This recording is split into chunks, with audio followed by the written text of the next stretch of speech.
Então, boa noite para todo mundo. Então, hoje a gente vai para a aula 11, e antes de começar a aula, o que eu tenho a dizer é o seguinte: se vocês forem olhar no YouTube, a aula 11, na verdade, tanto a aula 11 quanto a aula 12 do YouTube são de dois outros assuntos, que esse período eu removi, porque justamente para a gente ter um tempo a mais para fazer só exercício, não ficar só aula, aula, aula, ficaria muito cheio e o cronograma está bem apertado, né? O semestre está bem apertado. Então, o que eu estou fazendo é, eu removi, boa noite, Isaac, eu removi as aulas 11 e 12 desse período. No caso, são as aulas de triângulo de Pascal,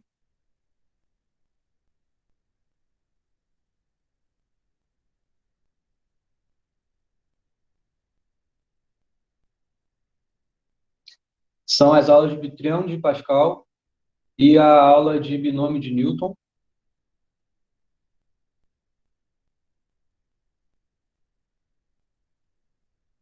E se vocês não estão lendo, sorte é de vocês que não está sendo presencial, porque minha letra no quadro não é muito diferente dessa que está aqui, tá?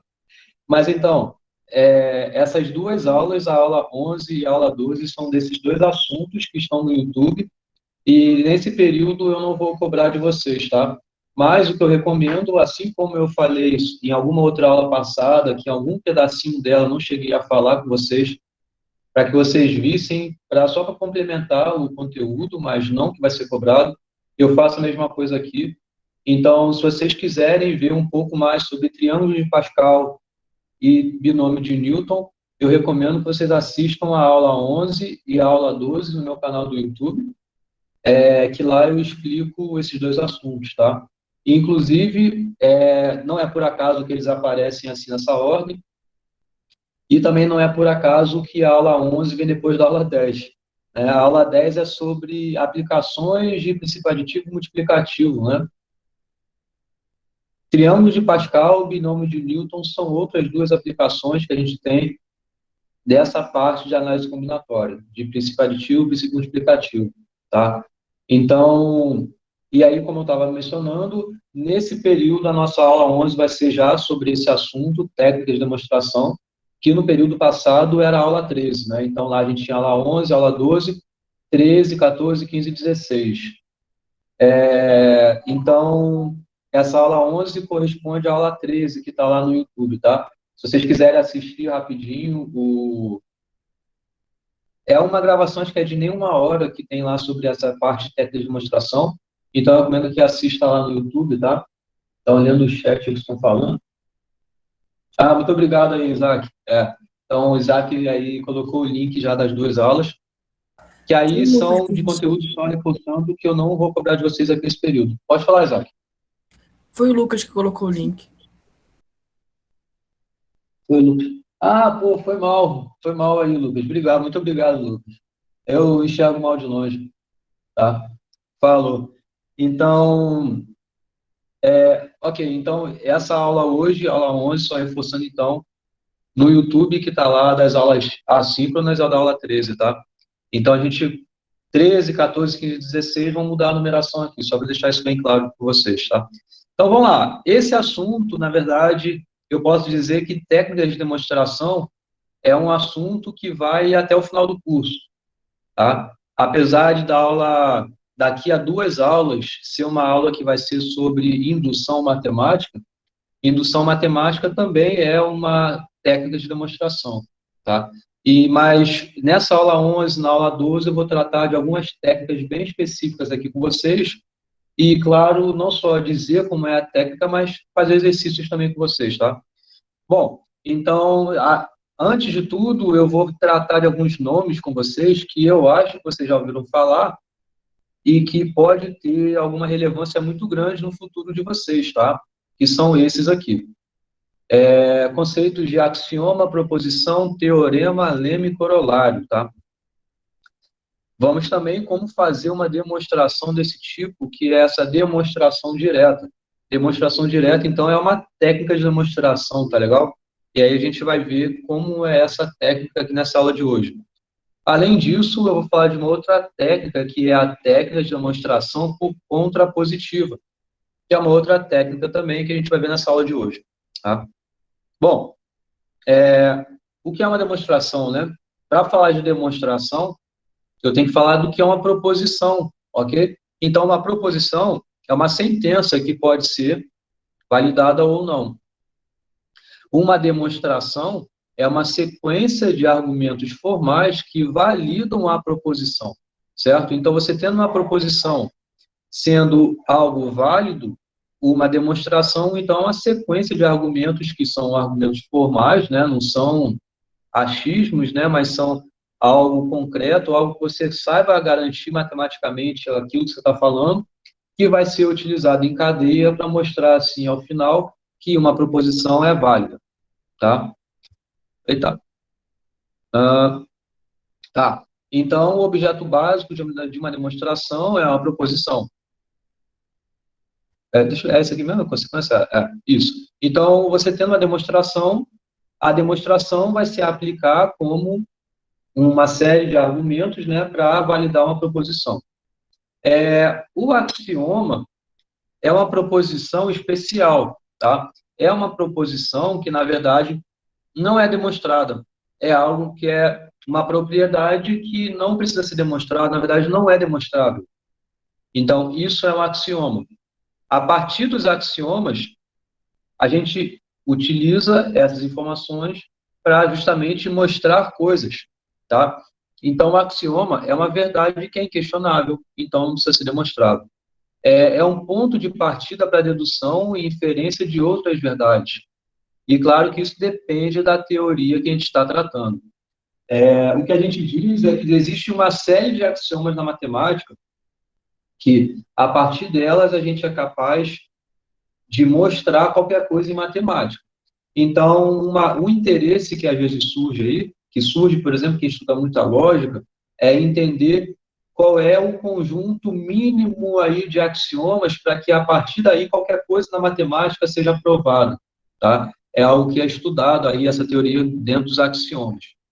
Bom, e aí, como eu estava falando antes, você tendo uma série de axiomas, você consegue justamente mostrar coisas. Então, mostrar o quê? Por exemplo, um teorema, tá? Um teorema é uma proposição que pode ser validada através de uma demonstração, utilizando axiomas. Então, a gente usa axiomas para provar teoremas, ou a gente pode utilizar teoremas que já foram provados previamente para mostrar os teoremas atuais que estamos querendo provar. Pode falar, Isaac. Professor, se o nosso objetivo nessa disciplina é provar proposições, como é que a gente pode considerar uma proposição como uma verdade inquestionável? Então, existem alguns axiomas, tá? Alguns axiomas eu não vou aqui dizer quais são os axiomas nessa matéria de vocês, mas o que a gente mostra, o que a gente vai mostrar aqui nesse curso, são teoremas que, para você conseguir mostrar, você precisa de outras informações que, às vezes, você já provou isso em algum momento da vida de vocês, ou porque vocês sabem pela definição da própria coisa que você estiver tratando, do próprio objeto que você estiver tratando. Então, acaba que o conhecimento prévio de vocês na disciplina, a gente utiliza aqui para mostrar e dar seguimento a essas demonstrações. Então, não vou dizer aqui quais são as séries de axiomas que a gente tem para poder mostrar as coisas aqui. Mas, na problemática que eu estiver apresentando, nos exemplos que eu estiver apresentando, vocês vão usar conhecimentos prévios que eu sei que são de senso comum de todos, ou que, às vezes, você tem que utilizar alguma informação de algum conjunto, alguma propriedade, algum conjunto especial para conseguir tratar aqui. Entendeu? A gente vai ver isso como vai se aplicar, tá? Beleza. O senhor falou sobre senso comum e um pouco sobre intuição. Mas isso que me deixa bastante. Intuição. Não, intuição, não falei a palavra intuição, não. Não exatamente, né? Mas assim, um conhecimento tácito, né? Certo. Isso que me deixa bastante confuso nessa parte da matemática. A gente, Sim, como a ciência exata, né, a gente tem que basear ela em uma certa formalidade. Mas, sim, existe uma série de axiomas, sim. sim, mas e se os axiomas vêm desse conhecimento tácito e dessas verdades que não precisam ser provadas, a gente não está indo para o outro caminho, não? Qual outro caminho? Bom, se o nosso objetivo é basear a matemática em verdades que podem ser provadas e a gente coloca no meio disso uma verdade que não precisa ser provada, Pois é, tem que ter um princípio motor, né? É mais ou menos isso. O que é esse princípio motor? É o que faz a máquina rodar. Esse ponto, esse estalo inicial. É mais ou menos isso. É claro que aqui a gente poderia entrar numa discussão filosófica em relação a isso. Mas se tudo fosse possível de ser provado, o que seria o início para você usar algo já conhecido para poder provar? O que seria o senso de início e de fim? Não teria isso. Então, repare que você cairia num ciclo aí associado. Por isso que existem esses axiomas. Aí a gente vai para uma discussão mais filosófica até. Inclusive sobre religião. Algo sobre religião trata também isso. Esse princípio motor. Entendeu? beleza. Tá? Ok? Então, assim, são coisas que às vezes acaba sendo contraintuitivo, algo que vai de contra o que você imaginava. Mas sim, existem coisas iniciais que aí você dá com isso, lidando com isso, você consegue mostrar tudo que existe. O ponto é você saber o que de fato é algo que não precisa ser demonstrável. E isso é uma outra discussão. Não é esse o objetivo aqui, tá?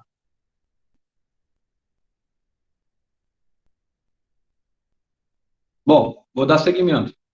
Então, um teorema, né, a gente separa em duas partes, tá? Então, primeiro você tem a hipótese e depois você tem a tese. O que é uma hipótese? São informações presentes no teorema que são assumidas verdadeiras, ou seja, você poderia pensar como uma causa, tá? Então, você tendo essa causa, você tendo essa hipótese, isso vai te gerar uma tese no seu teorema. Então, a tese é justamente o que queremos validar, utilizando justamente as hipóteses presentes no teorema e outros argumentos que você já. Aí a gente entra nesse ponto que eu estava mencionando, em outros argumentos previamente conhecidos. Por exemplo, vamos supor que tenha um teorema e para você conseguir mostrar esse teorema, foi necessário você utilizar algum teorema já provado anteriormente, por você ou por algum outro alguém, ou algo que seja de senso comum aí de vocês no seu contexto, tá? E aí você vai conseguir, usando a hipótese e propriedades inerentes à hipótese, conseguir chegar à conclusão da sua tese. Então, o que é um teorema? Um teorema a gente pode dizer que é uma implicação, tá? Você tem como causa a hipótese e você tem como consequência a tese. Isso é um teorema. Então, os teoremas a gente consegue reescrever dessa forma, que tenha uma causa e uma consequência, um se e um então. Então, isso aqui é justamente o que a gente conhece lá do início do curso de lógica, né? Você tem causas que vai te gerar consequências. Isso aqui a gente consegue resumir, então, no teorema, tá? Bom, lema e corolário são proposições especiais, tá? Então, quando uma proposição é utilizada na demonstração de um teorema que a gente pode dizer mais complexo, e claro que isso aqui está bem entre aspas, né? Porque ser complexo depende, né? Depende muito do seu contexto, do seu universo ali sendo considerado. Mas se é algo que você vai utilizar no resultado a seguir, então esse resultado que você está tratando aqui é o que a gente chama de lema. É como você poderia pensar um lema como uma proposição que é uma ferramenta que você vai usar mais à frente.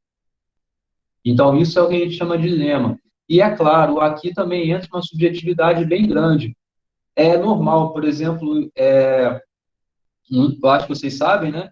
mas no mestrado, no doutorado, e nós que somos professores de mestrado, doutorado, a gente tem uma produção científica em relação às nossas pesquisas, né? A gente só consegue estar num programa de pós-graduação assim se a gente tiver alguma pesquisa ativa. Ter pesquisa ativa nessa nossa área significa produzir artigos científicos. Produzir artigos científicos significa você gerar resultados novos na literatura da sua pesquisa. Gerar resultados novos significa você provar teoremas, no meu caso. Então, eu trabalho com inúmeros problemas que envolvem teoria dos grafos, envolvem alguns outros assuntos aí, que o que eu faço, na verdade, é gerar teoremas, tá? Então, eu crio teoremas e eu provo teoremas. Num artigo, se você for olhar, ele vai aparecer lá. Em alguns lugares aparece lema, em outros lugares aparece outro resultado que eu chamo de teorema, outro lugar aparece resultado que eu chamo de corolário, tem outro resultado lá que eu chamo de... eu já botei, né? Lema, teorema, corolário, proposição. Então, isso acaba que entra numa subjetividade, porque às vezes um lema para mim, para você, pode ser um teorema. Se isso aparece não tão claramente esse lema aqui dentro desse teorema, eu poderia chamar esse lema já de um teorema, sabe? Ou esse corolário que eu não expliquei direito, ou uma proposição ainda, que é algo que você poderia generalizar, tudo é uma proposição, mas num artigo a gente vê como uma proposição sendo um enunciado, que no caso ele é bem mais simples, mais direto de ser provado, e a gente chama de proposição, mas eu poderia chamar de teorema também. Então, acaba que entra uma subjetividade muito grande aqui, tá? Mas, a grosso modo falando, é assim que a gente faz.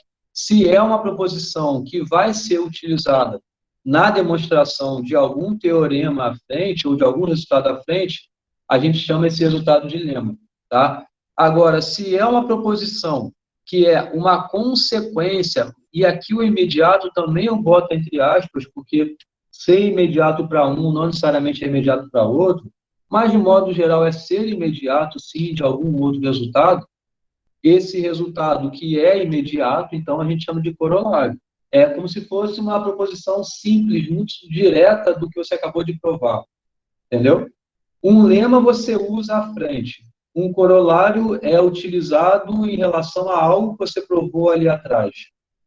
É mais ou menos assim que a gente enxerga. Eu estou aqui apresentando esses nomes, isso não é cobrança para a prova, mas, na verdade, é algo para a vida de vocês, tá?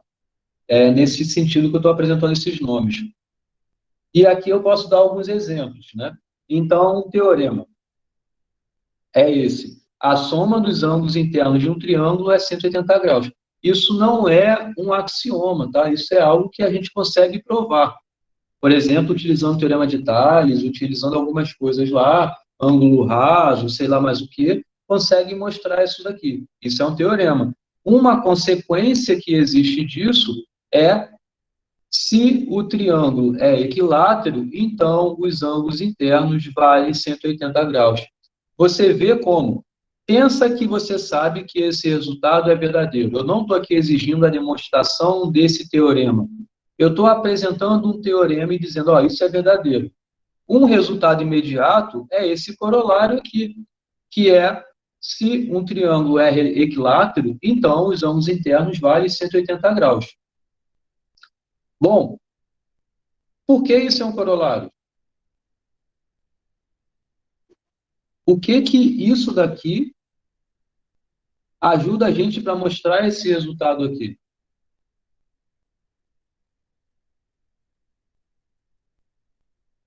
Porque ao dizer que a soma dos ângulos é 180 e com conhecimento de que um triângulo equilátero é que todos os ângulos são iguais, então você Isso tem aí. como consequência que os ângulos internos valem 60. São duas coisas que são feitas aqui. Uma é exatamente esse teorema, que a gente vai usar ele aqui. A gente sabe, por esse teorema, que a soma dos ângulos internos de um triângulo é 180. De um triângulo qualquer. A soma dos ângulos internos de um triângulo qualquer é 180. Guarda essa informação. Além dessa informação, a gente sabe qual é a definição de um triângulo equilátero. Um triângulo é equilátero, é definido pelos seus ângulos internos serem iguais. Todos os ângulos internos são iguais. Então, se a soma é 180 e cada ângulo aqui tem a mesma medida, então o valor de cada ângulo é 180 dividido por 3. Então dá os 60 graus. Então você vê como foi o resultado bem direto desse teorema aqui. Então isso a gente chama de corolário. Isso que eu falei é o argumento desse corolário. Eu poderia dizer, inclusive, que é a demonstração desse corolário. Entenderam? Ok? Ok. Beleza. Então, entrando direto aqui, entrando já nas técnicas que existem, a gente vê 4 aqui. Nessa aula a gente vê 2. Uma é a técnica direta, outra é a técnica por contrapositiva, outra é por contradição, a gente também chama isso de redução ao absurdo, tá? Outra técnica é por casos.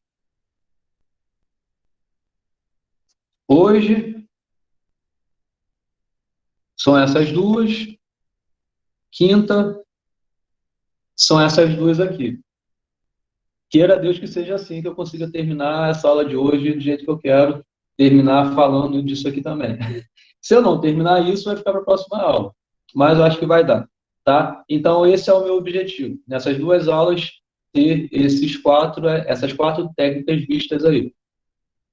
E aí, como eu estava falando, não existem só essas técnicas, tá? A gente vê, logo depois dessas 2 aulas, indução, que é uma outra técnica de demonstração. A gente vê isso. Existe uma outra técnica que a gente não vê nesse curso, que se chama método probabilístico,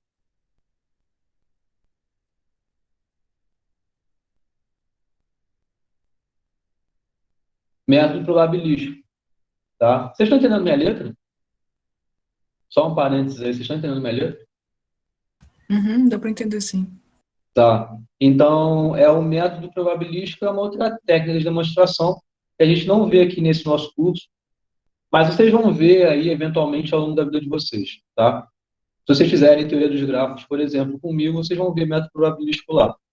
Bom, mas existem diversas técnicas aí, e esse curso, um dos objetivos dele, da ementa dele, ensinar vocês a demonstrar coisas matemáticas. Essa a promessa que eu vendi para vocês no início do curso. É fazer com que vocês tenham maturidade de demonstrar coisas matemáticas.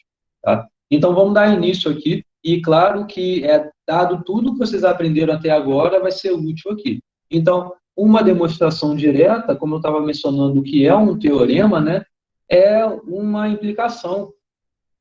Então, você tem a hipótese que é a causa P e você quer chegar à conclusão que a consequência é Q como válida. Essa demonstração direta, a gente vai ter a sequência de passos lógicos. Então, você poderia, de P, que é essa hipótese, você conseguir vir para cá, que é um outro enunciado verdadeiro por alguma série de razões que você sabe provar, e você vem para cá, e você vem para cá, e você vem para cá, e você consegue finalmente concluir o que você quer. É muito associado ao que a gente já conhecia já de demonstração direta em lógica, tá? E aí, por transitividade, ou seja, se daqui você consegue ter um caminho daqui para lá, né? Então, você tem, sim, isso como verdade, tá? Em cada passo da demonstração, a gente utiliza o quê? Axiomas, teoremas previamente demonstrados também. Então, vamos aqui, de fato, ao grosso da aula, né, que é verificar, argumentar e tratar isso na prática, né? Tá claro o que eu quero, tá claro o que eu falei até agora? Tá sim. Sim. Beleza.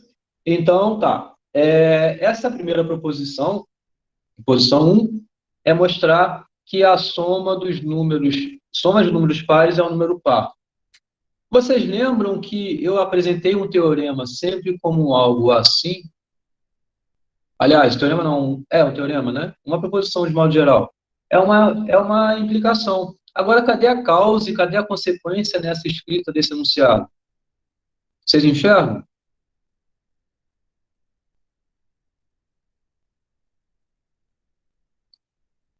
Porque qual é a hipótese e qual é a tese nessa proposição? Isso é uma primeira coisa que você tem que saber. Quando você olha um enunciado, você quer demonstrar esse enunciado, você tem que ter claro qual é a sua hipótese, qual é a sua tese. Ou seja, qual é a sua causa, qual é a sua consequência. Essa escrita não está explícito aqui, não sei, então. Se vocês olharem aqui atrás, eu li de um jeito, aliás, eu falei de um jeito diferente do que estava escrito o corolário. Lembram como eu falei aqui? Alguém notou como eu falei esse corolário? Alguém observou o que eu falei aqui? Eu não falei para vocês, em um triângulo equilátero, os ângulos internos valem 60 graus. Não falei isso. Eu falei diferente. Alguém notou o que eu falei? Quem tiver notado o que eu falei, ganha uma bala Juquinha. É Juquinha, não é bala? É Juquinha? Eu não lembro o que o senhor falou, mas pelo que eu estou E entendendo Isaac, então, não aqui, ganhou. Isaac não ganhou. Faz, ó. faria sentido se dissesse, se é um triângulo equilátero, então os ângulos internos valem 60 graus. Foi quase isso que eu falei. O que eu falei é, se um triângulo é equilátero, então os ângulos internos valem 60 graus. Certo? Eu falei se é um triângulo equilátero, né? Se o que é um triângulo equilátero. Entendeu? Acho que não. Você falou o seguinte, uma reescrita desse enunciado, né? Você falou, se é um triângulo equilátero, então os ângulos internos valem 60 graus. Agora, se o que é triângulo equilátero? Se x é um triângulo equilátero, então os ângulos internos de x valem 60 graus. Aí tudo bem. Aí você está dizendo qual é o objeto, né? Ou um outro jeito de falar é se o triângulo é equilátero, então os ângulos internos valem 60 graus. Tudo bem? Mas o que mais importa aqui é você passar para o leitor qual é a hipótese e qual é a tese. E foi assim que eu li aqui. Eu não li do jeito que está escrito, mas eu passei justamente a ideia da causa e a consequência. Então, bom, ninguém deu o balajuquinho. O Isaac foi quem chegou mais perto aí, mas ele não lembrou o que eu falei. Pô, professor, dá meia bala aí. Ah, tá bom, meia bala. Então, ó, aqui é a mesma coisa, ó. O que está aparecendo aqui não está aparecendo causa e consequência. Então, como a gente reescreveria isso? Alguém quer sugerir?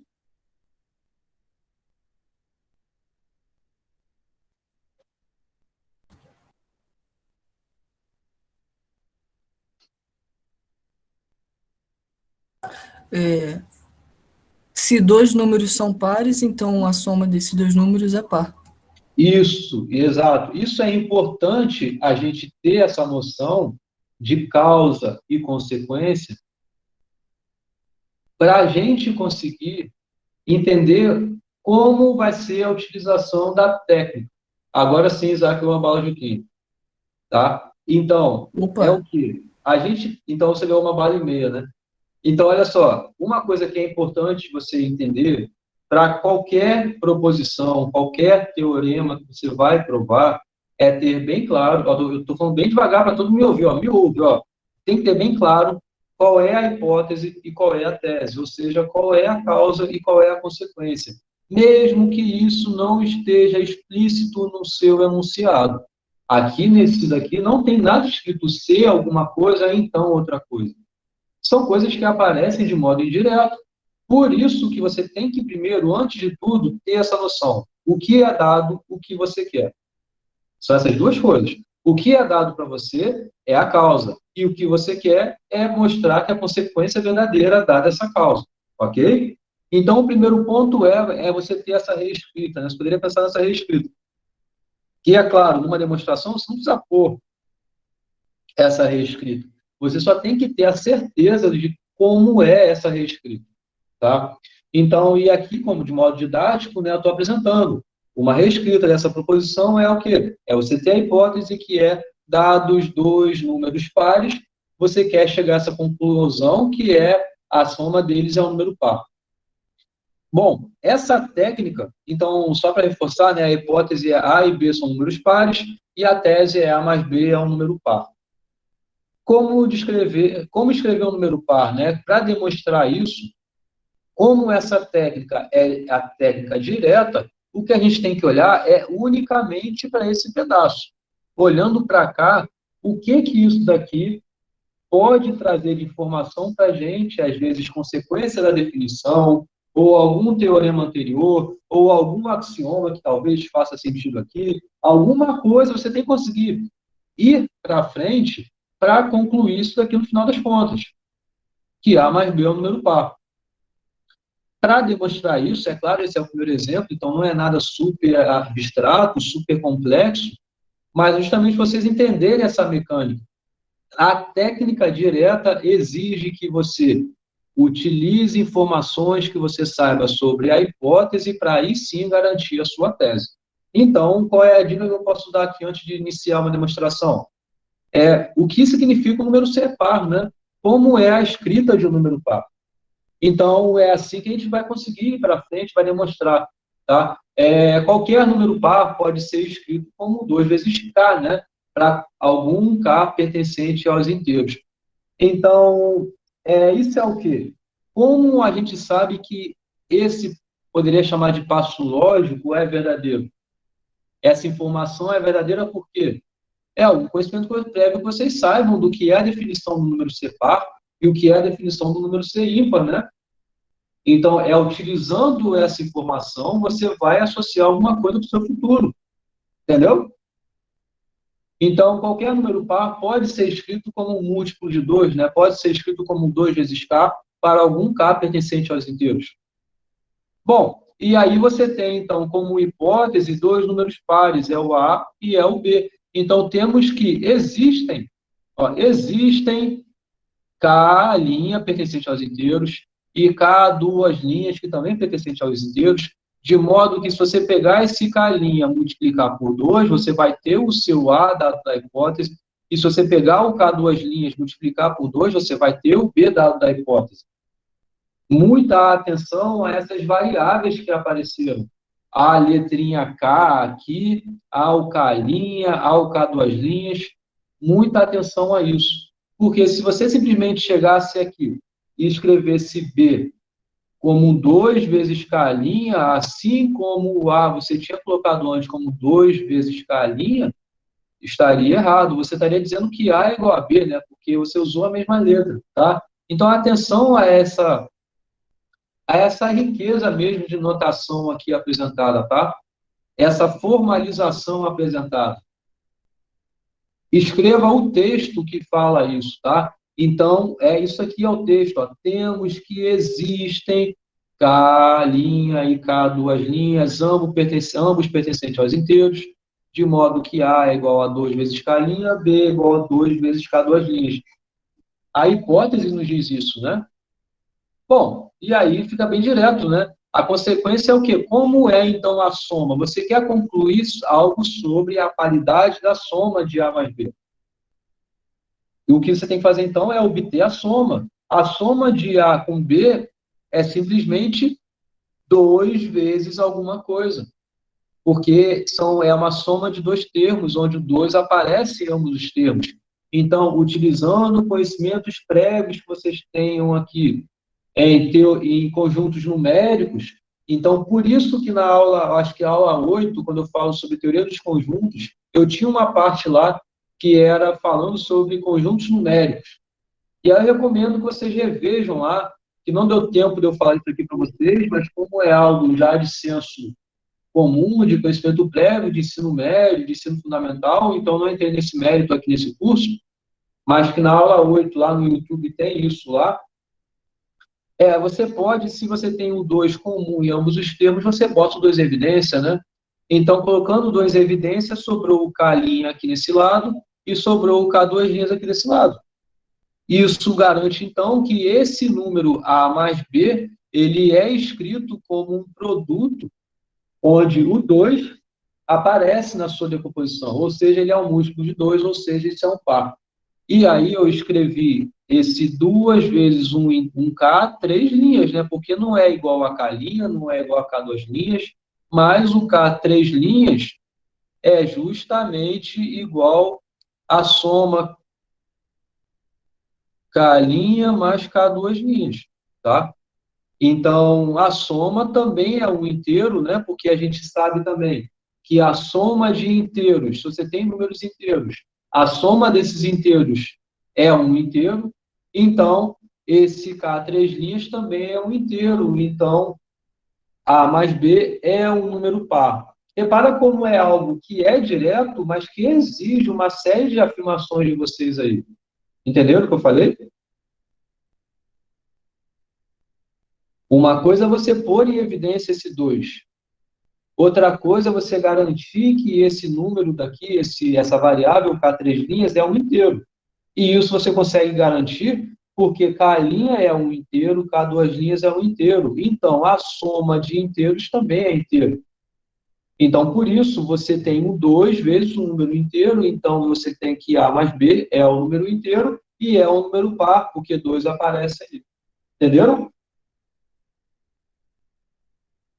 Posso para a próxima? Pode. Ok? Para todo mundo? Tá bem? Tudo certo. Bom, a Tá próxima... legal. Falou. Então, vamos para a próxima.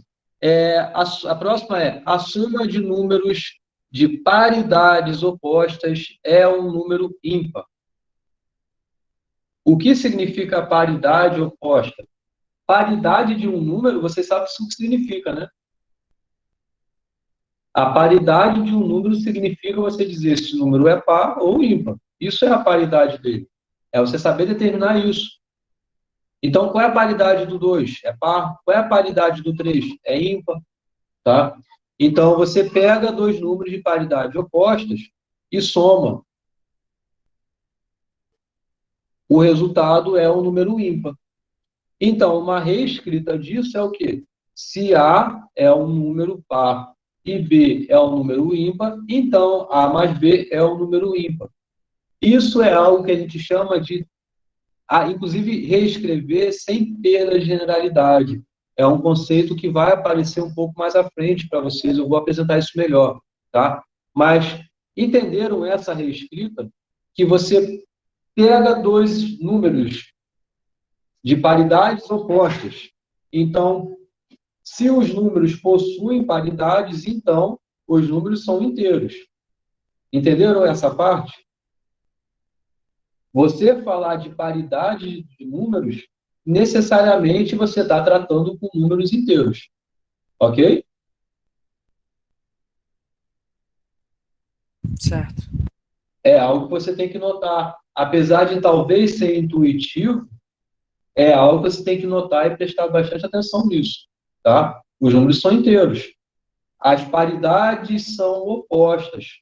Então, um deles é par, o outro é ímpar. Você pode assumir, então, que o A é par, o B é ímpar. A soma deles, isso é a consequência, né? A soma é o número ímpar. Tá? Então, sem perda de generalidade, a gente pode assumir que A é par e B é ímpar. Repara que A e B são números arbitrários. A única restrição que eles têm que ter é enquanto um é par, o outro é ímpar. Aqui eu estou considerando o caso onde A é par e B é ímpar. Mas concorda que é suficiente a gente analisar somente esse caso? E a gente não precisa analisar o caso em que A é ímpar e B é par também? Concordam com isso? Entendem isso? Que isso é uma afirmação sem perda de generalidade, ou seja, é algo que a gente particulariza em dizer que A é par e B é ímpar e prova algo nesse caso em que A é par e B é ímpar e não é necessário a gente analisar o outro caso em que A é ímpar e B é par. Por quê? Porque é sem perda de generalidade. E por que é sem perda de generalidade? É porque o outro caso é análogo. Então, a gente tem a comutatividade, né? Então, você trocar A mais B por B mais A dá na mesma. Então, por isso que a gente não precisa analisar esses dois casos. O outro caso seria, então, A ímpar, B par. Não precisa disso. Então, sem perda na generalidade, podemos assumir que A é par e B é ímpar. Ok? Entenderam esse ponto do sem perda na generalidade? Sim.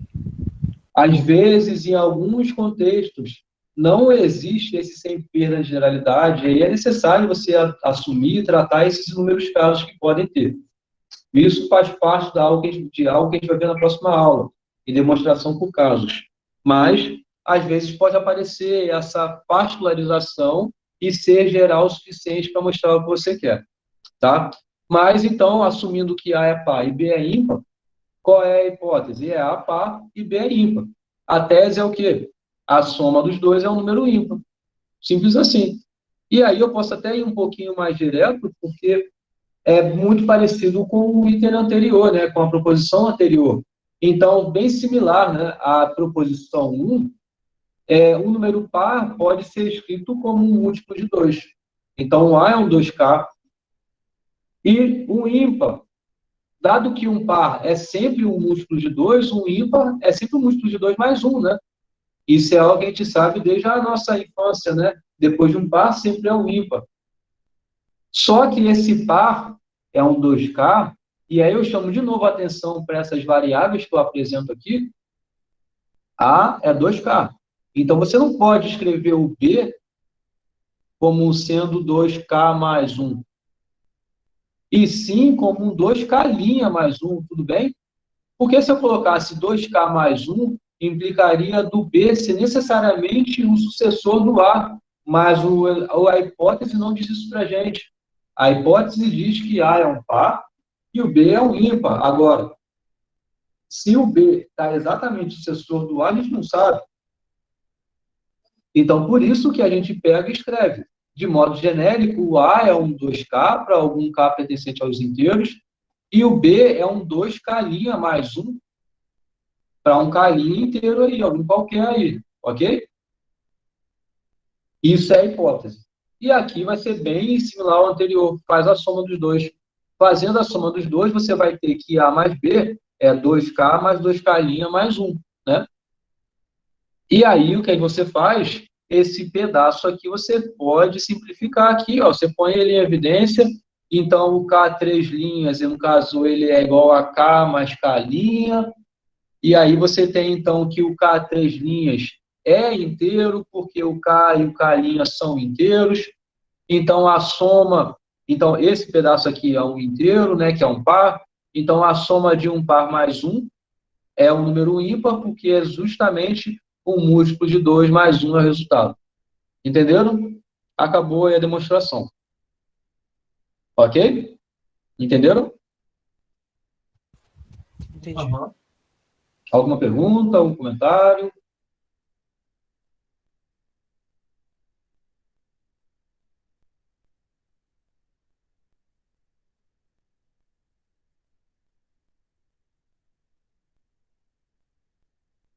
Ok? Então, para ir para a próxima, antes da gente ir para a próxima, eu vou dar uma pausa e, na verdade, eu vou falar de algo que eu apresentei na aula. Na verdade, eu não dei para vocês, né? Como da falando no início, eu tirei algumas coisas aqui. Na aula 12 do YouTube, tem em algum momento esse slide e o próximo slide, tá? Que é sobre uma anotação que vai ser muito importante ao longo da vida de vocês, principalmente se vocês forem querer seguir algo nessa linha aqui de pesquisa, de algoritmos. Isso tem uma aplicação enorme na área de algoritmos, corretura de algoritmos, complexidade de algoritmos. É algo que vocês vão ver, que é essa notação de soma, tá? Então, olha só, eu vou depois voltar ao assunto da aula, que é demonstração, tá? Mas antes de eu fazer a próxima demonstração, eu vou tratar um pouco sobre essa notação aqui. Bom, tá vendo essa soma aí? 1 mais 2 mais 3 até n, tá? É uma soma, e isso aqui você pode ter a quantidade que você quiser, né? É a soma de 1 e os seus sucessores, 1 mais 2 mais 3, até um N qualquer que você tome. Pega essa outra soma aqui. 1 vezes 2, mais 2 vezes 3, mais 3 vezes 4. Vocês estão vendo que existe sempre uma regra da formação dos fatores que aparecem nessa soma? Aqui são N fatores, né? Você tem N termos. Qual é a regra da formação? Vocês conseguem me dizer? Olhando para a primeira soma ainda, qual é a regra da formação aí? É sempre os sucessores. É isso. Certo? Desculpa, Lucas, eu te atrapalhei. Fala aí. Não, eu falei exatamente isso. Falei que é adicionar 1 ao N. Adicionar 1, exatamente. E desse daqui? Qual é a regra da formação aqui?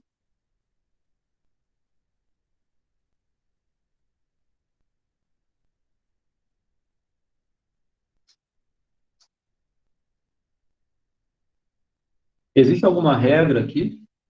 Quem seria o próximo? Vocês entendem qual é a regra se vocês conseguirem me dizer quem é o próximo aqui. Quem vem depois aqui? 4 vezes 5.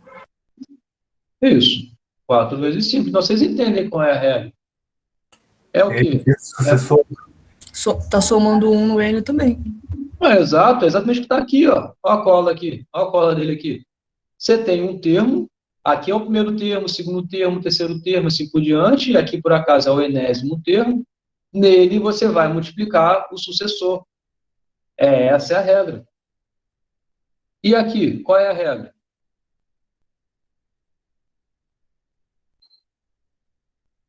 Tá levando N ao cubo. É o termo que você está levando ao cubo, né? E aqui, qual é a regra? Só está repetindo. Só estou repetindo 21, isso aí. E aqui, qual é a regra?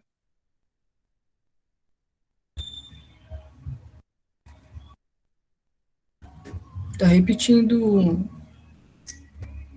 2 vezes, né? Aí depois separa.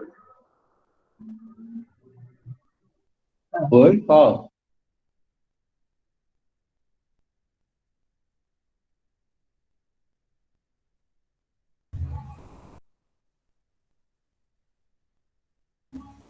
Eu acho que ele está multiplicando por. Ele.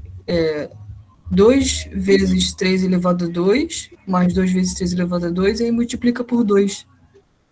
Essa soma.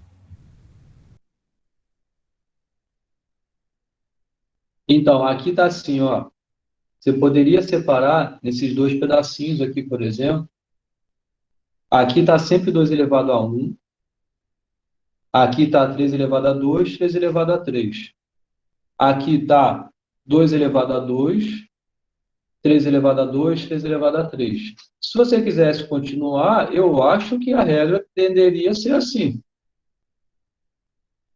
2 elevado a 3, faz sentido isso? 3 elevado a 2, mais 2 elevado a 3, 3 elevado a 3. E assim poderia continuar. Entenderam? A cada 2 implica algo em relação à potência desses dois aqui. Beleza? Então, o Só ponto mexe que eu no vou primeiro, pegar- né? Oi? Você só mexe no primeiro termo ali, no 2, assim, no caso. Aham. O outro Na já verdade, tem está mexido aqui também. A gente vai ver melhor. Mas você mexe nesses segundos termos, nesses segundos aqui, porque você tem aqui, ó, o 2, depois vai para o 3. E continua, depois vai para o 2, vai para o 3, e assim por diante. Tá? Mas o ponto que eu quero chegar aqui é que é uma soma, aliás, é uma sequência de somas, né? Cada item aí é uma soma. E você consegue enxergar qual é uma regra dessa formação. Então, o que a gente faz é simplificar. É uma coisa que a gente vai ver como faz, tá? Então, note que há um padrão na formação dos termos dessas somas. Há um padrão, há alguma regra aí. Então, quando existe uma regra assim, a gente consegue simplificar. E então a gente introduz uma notação que simplifica o modo de escrevermos essas somas. Tá? E é justamente utilizando essa letra grega, que é o sigma maiúsculo, tá? Isso é a letra grega do alfabeto grego, então, que é denominada a letra sigma. A letra sigma maiúscula vai denotar para a gente uma soma, tá? E essa letra grega, né, ela seria o que a gente diz por ser o nosso S no nosso alfabeto, tá? Então, remete a esse nome soma, né? Tá legal? Então, esse sigma, ele vai designar para a gente a soma, o operador soma. Qual é o operador que está sendo feito aqui? É a soma, o operador soma, soma, soma, soma. Qual é o operador que está sendo feito aqui? É soma, soma, soma, soma. São somas. Então, isso é a série de operações que está sendo feita, é uma série de somas. Então, a gente consegue usar esse operador soma, tá? Só uma observação, vocês já estudaram cálculo na vida de vocês? Eu não. Também não. Não? Mas vocês sabem que existe? Pô, eu sei que existe, mas eu sei que é difícil. Nada.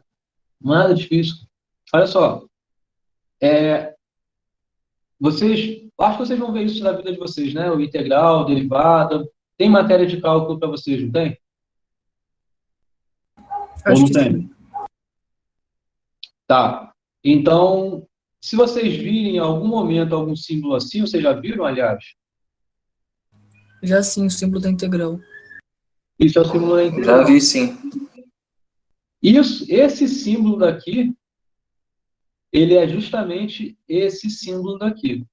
É meio como se fosse esse símbolo aqui mal escrito viesse para cá. Estou brincando, não são os mesmos símbolos, não. Mas o propósito é exatamente o mesmo. A única diferença que integral tem de somatório é que somatório utiliza operandos necessariamente do mundo discreto. O iterador, não sei se existe essa palavra, mas o que faz iterar é sempre em uma unidade. Uma unidade e uma unidade. É o que vai fazer você iterar.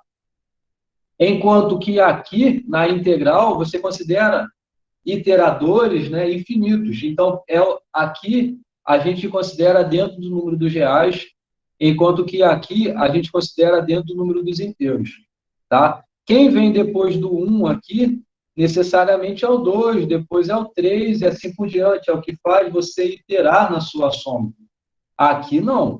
Depois do 1, sei lá quem é. É um número real que você vai ter infinitésimo ali, um próximo, muito próximo do 1 ali, é o que vai vir depois do 1.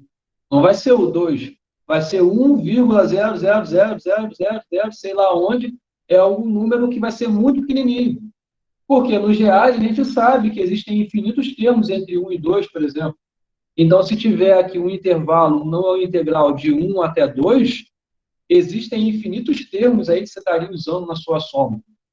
O que aqui não. Você sabe que só existem dois, é o 1 e é o 2, nos reais, nos inteiros. Então, o Felipe já fez o que está falando aí, né? Pô, na terceira, Felipe, caramba. Enfim, tem gente que tem dificuldade realmente em cálculo. Mas, enfim, eu acho sensacional. O cálculo não é a área que eu mais gosto da matemática, porque eu prefiro essa daqui de análise combinatória. Mas é uma outra área, igual eu falei na aula zero, né? Na primeira aula com vocês. A matemática a gente consegue dividir na matemática discreta e na matemática contínua. Cálculo é os estudado aqui, na matemática contínua, tá?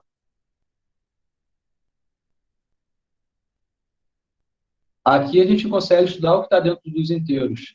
Aqui a gente estuda o que está dentro dos reais. Mais ou menos assim a separação. Até o símbolo é mais bonito aqui, né? Enfim, vamos continuar, tá? Eu ainda não apresentei como a gente vai conseguir simplificar, né? Eu só estou dizendo que a soma vai ser usada por esse operador sigma aí. E assim, a gente tem, então, que a simbolização é assim. E assim a gente tem que a simbolização é assim, ficou feio, né? Mas entenderam? A simbolização vai ser assim. Ó, vai ser uma soma Ou seja, é um somatório, né? Porque eu sei que é um somatório porque tem um sigma aparecendo. Vai ser um somatório dessa função f de i. Então, vai ter uma função que vai aparecer, que é justamente essa regra de formação que eu estava pedindo a vocês. Vai ter uma regra de formação em relação à variável i. Essa variável i começa no começo, que no caso aqui eu botei no 1, e vai até um n. Vai até o n. Então, cada termo vai ser assim. F de 1 vai ser o primeiro termo, mais é o operador, você vai usar a soma.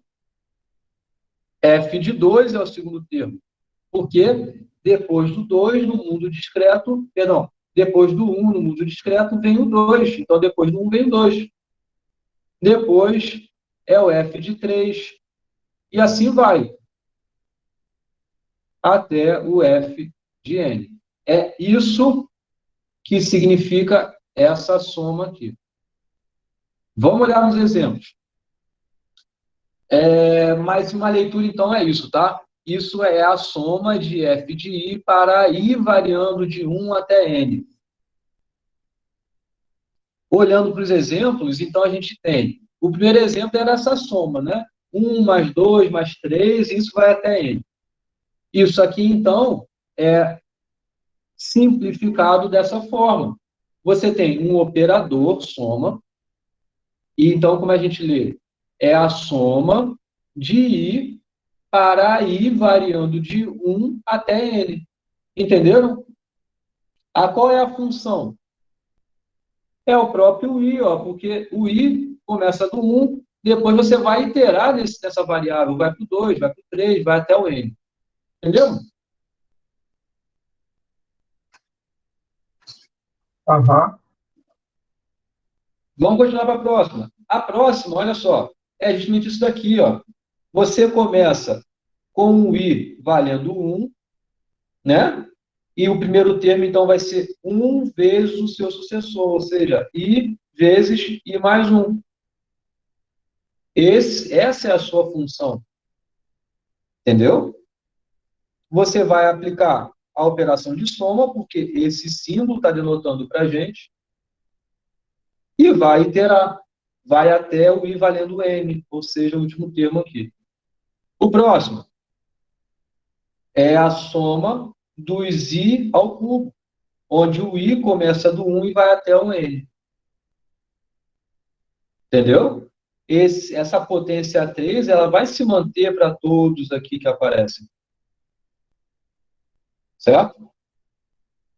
A próxima é esse 21 que está se aparecendo repetidamente. Ou seja, é o 21 que aparece do i variando de 1 até 4.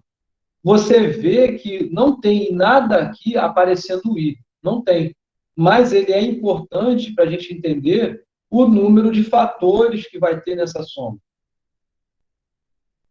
Poderia ter colocado assim, inclusive. Do i indo de 2 até 5. Não importa tanto aqui o início e o fim, porque o i não está aparecendo nessa função aqui. O que importa, nesse caso, é o número de termos que existem. Podia Ok? colocar o número ali de baixo sem colocar o i igual? Em alguns lugares você vê aparecendo assim. Isso só é aconselhável quando você tem claramente qual é a variável que está naquela função. Aqui é um exemplo onde você não pode fazer isso. Aqui é um exemplo que aparecem duas variáveis. Então, você tem que ter a clareza qual é a variável que está aqui. Vai que aqui aparece algum C também nessa soma. Vou pôr em amarelo só para... Então, sei lá, é uma soma, é um somatório de I vezes I mais 1 vezes C. Agora, quem é a variável aqui? Se você não põe esse izinho aqui. Você não sabe. Mas ali no Aqui exemplo do apareceria 21, o C onde toda a não, vida. ali no exemplo do 21, onde não tem variável, poderia fazer dessa maneira? Aqui sim. Aqui não teria problema. Beleza. porque o i não está sendo utilizado, né? Isso daqui, ó, é um somatório dentro de outro somatório. Entendem essa regra de acordo com essa expressão aqui? Como é que a gente lê? Você poderia pensar isso daqui, vocês já sabem programar, né? Pelo menos o básico lá em Python, vocês fazem atividades em Python, não fazem? Sim. Ou em laboratórios de programação e tudo mais, né? Então, vocês sabem dos laços, né? Do for. Vocês tentam, né? Do laço do for dentro de outro for, não tem essas coisas? É justamente isso que está aparecendo aqui. Vocês enxergam essa analogia? Não tem uma variável que aparece lá? Essa variável vai ter um início, vai ter um end lá do início até o fim, vai ser iterado de um em um. É isso que está acontecendo aqui. Como é que a gente escreve essa função aqui? Ó, esse somatório, né? Como é que ele é? Ó, primeiro, o i vale 2. Entrando no i igual a 2, você vai fazer a iteração de todo esse somatório para o j, indo do 2 até o 3. Entenderam isso? Então, primeiro, o i vale 2. Primeiro, o i vale 1. Com o i valendo 1, você vai fazer toda a iteração desse somatório. Então, por isso que aqui ó, era 2 elevado a i. O i valia 1. Então, aqui, ó, 2 elevado a 1. 2 elevado a 1, porque o somatório do j começa do 2 e vai até o 3. Então, é 3 elevado a j. Primeiro, 3 elevado a 2, depois 3 elevado a 3. Terminei a iteração dessa soma? Sim, terminei. Então, você sai dessa soma, volta para cá, iterando. Depois do 1 vem o 2. Então, o i agora vale 2. Com o i valendo 2, você vai fazer toda a iteração do j, que é do j começando do 2, indo até o 3. Entenderam? Entenderam? Entendi.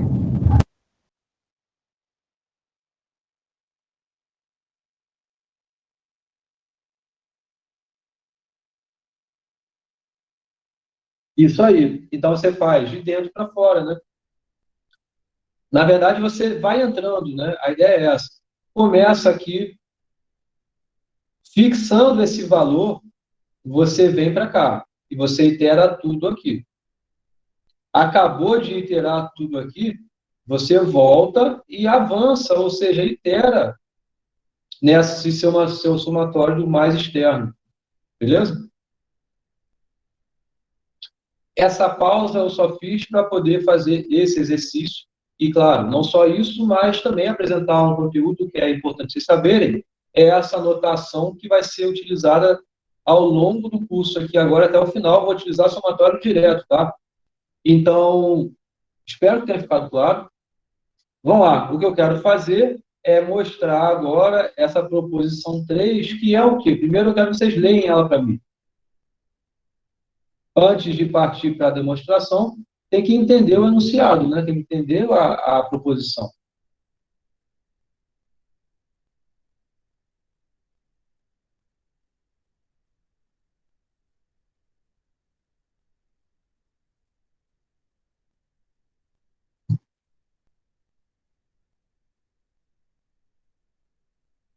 Lê aí, gente. Alguém lê aí, alguém lê aí, alguém lê aí. Eu vi no vídeo do canal lá do Leão lá, do Coisa de Nerd, ele fez um review desse tablet. Aí ele fez um negócio assim, ó, que ele apertou assim, aí tirou um print da tela, então não sei fazer isso. E tirou o print, ó. Caraca, assim, ó. Que maneiro. Já aprendeu. Eu achava que era assim, é de cima para baixo. Deixa eu voltar lá agora. Não, quero descartar. Pronto. Pô, valeu, aprendi. Tá, agora fala aí, o que eu quero? Somatório da expressão I igual K vezes variando I de 1 até K. Aham. É quase isso aí, tio. Eu acho que você entendeu sim, só que para digitar ficou ruim, né? Então, na verdade, é o somatório de I com I variando de 1 até K é igual a K que multiplica K mais 1 sobre 2. Primeiro você diz Você pode a repetir? variação do I aqui, tá? Depois você diz que é a soma desses I's termos, desses K primeiros termos. É justamente essa formulazinha aí. Beleza? Você pode Se repetir você de novo o for- somatório? Aham. A leitura, né? A leitura disso aqui é o seguinte: é a soma dos I's, onde o I varia de 1 até K.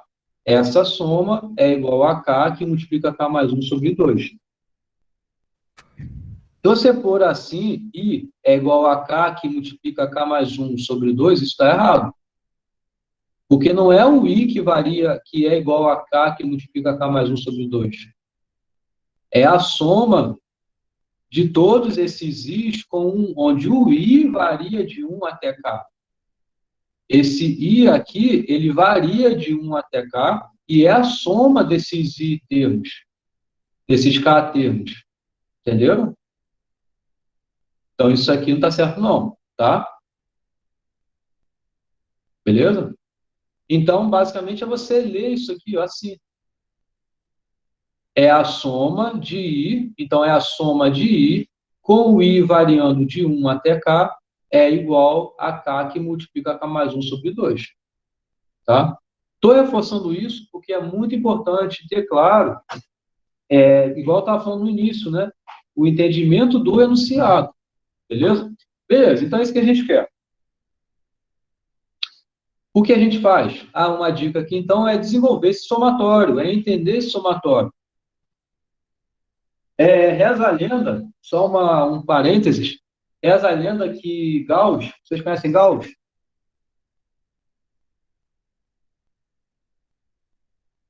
Já ouviram falar em Gauss? Já ouvi falar, mas não sei quem é, não. Uma coisa, curva de Gauss, não tem isso? Gauss é um cara que fez muita coisa em matemática.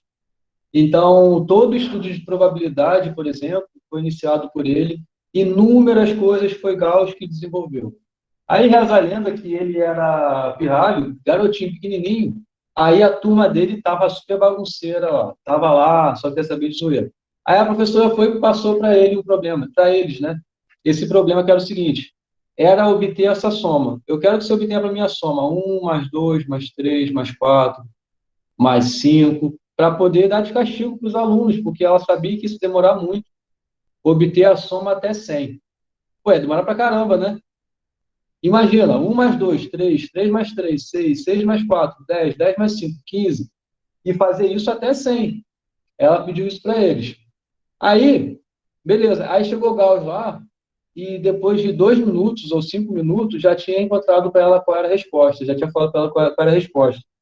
Aí ela foi e não acreditou, e aí ela nunca tinha feito essa conta, ela foi fazendo a mão, foi fazendo a mão. E aí ela viu que ele estava certo. E aí parece que ele, tipo assim, 5 anos de idade, 6 anos de idade, ele encontrou essa fórmula daqui, tá? Reza a lenda que isso é verdade, tá? Então, como ele explicou essa fórmula para ela? É justamente essa demonstração dela que a gente tem que fazer aqui. Então, vamos pensar um pouco como o Gauss pensou, tá? Então, primeiro é entender o que é esse somatório, né? Entender o somatório, vocês já entendem que é simplesmente a soma do 1 até n, tá? Aí, o que o Gauss fez? Ele pegou o dobro dessa soma, tá? Então, ao invés de você pegar a soma dos K primeiros termos, que é isso que você quer, você põe o 2 multiplicando aí essa soma. Então, o que vai aparecer? Vai aparecer essas duas somas, né? Vai aparecer a soma de 1 até K, onde era o que estava aparecendo aqui. Aqui é K, tá?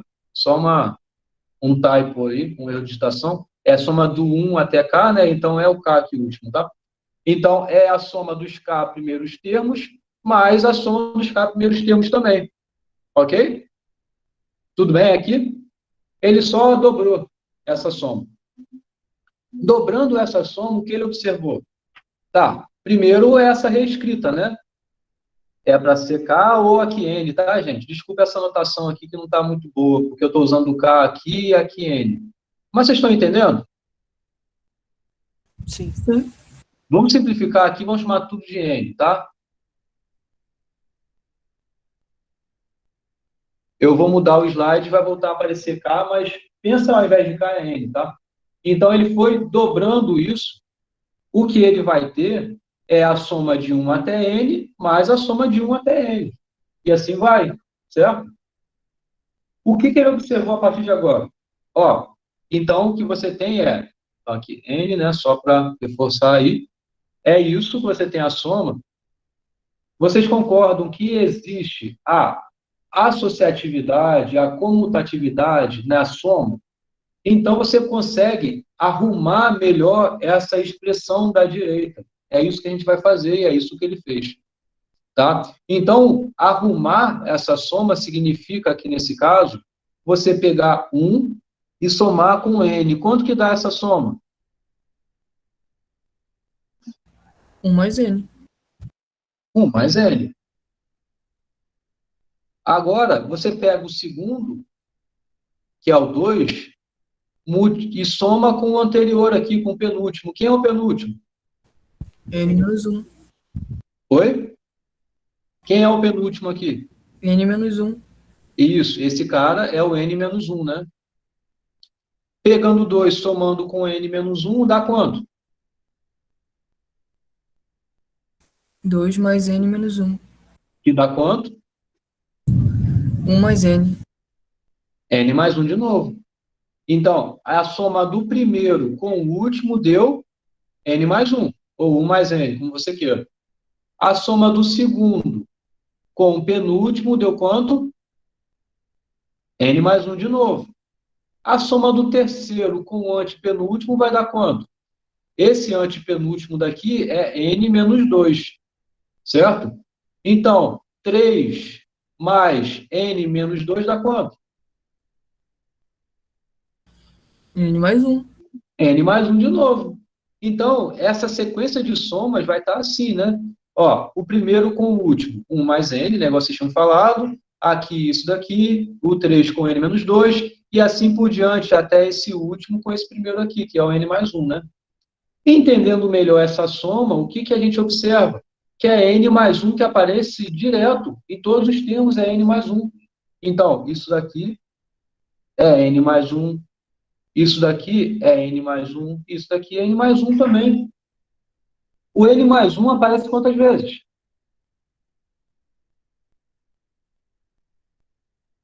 Quantas vezes aparece o N mais 1 nessa soma do lado direito? Acho que 2K vezes. 2K vezes? Pensa em N, tá? Esquece K.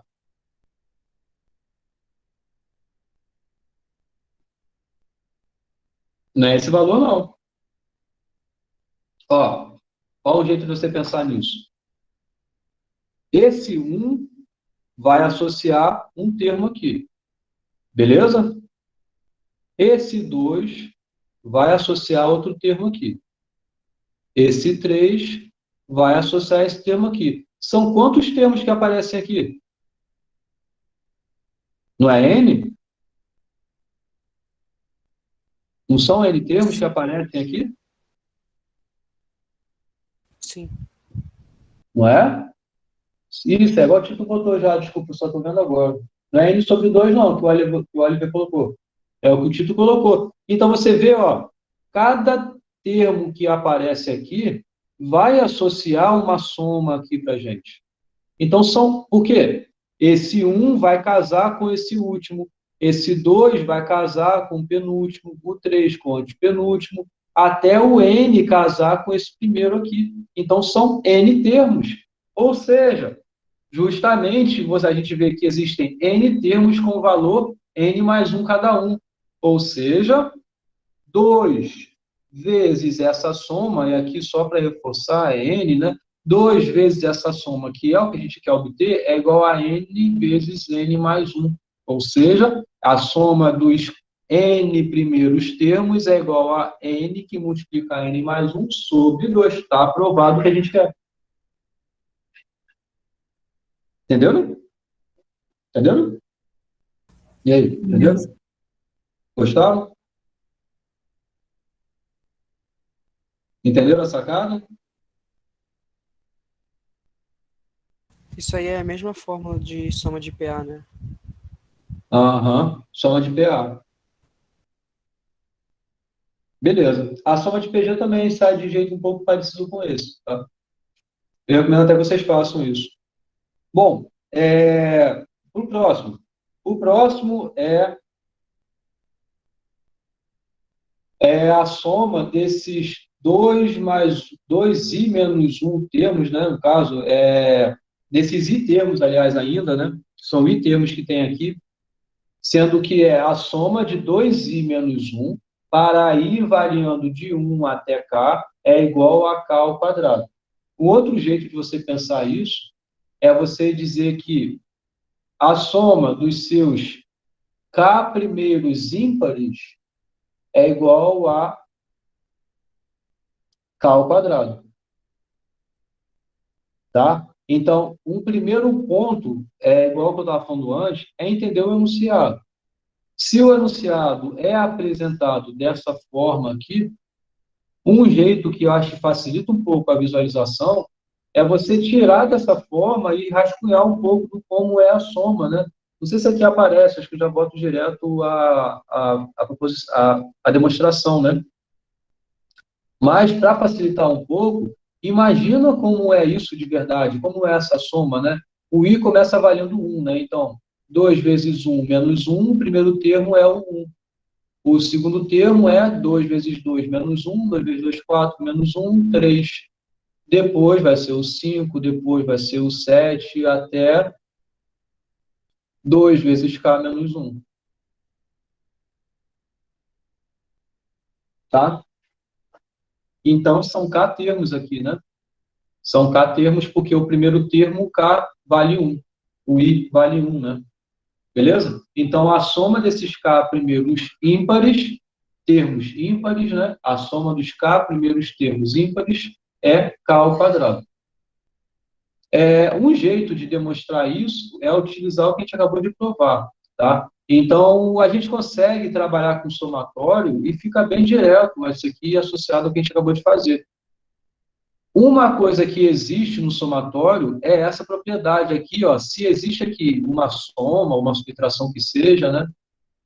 Você pode fazer meio que essa distributiva aqui do somatório aqui dentro. É uma propriedade que existe em relação ao somatório, tá? Entender essa propriedade é simples. Entenderam o que está escrito aqui primeiro?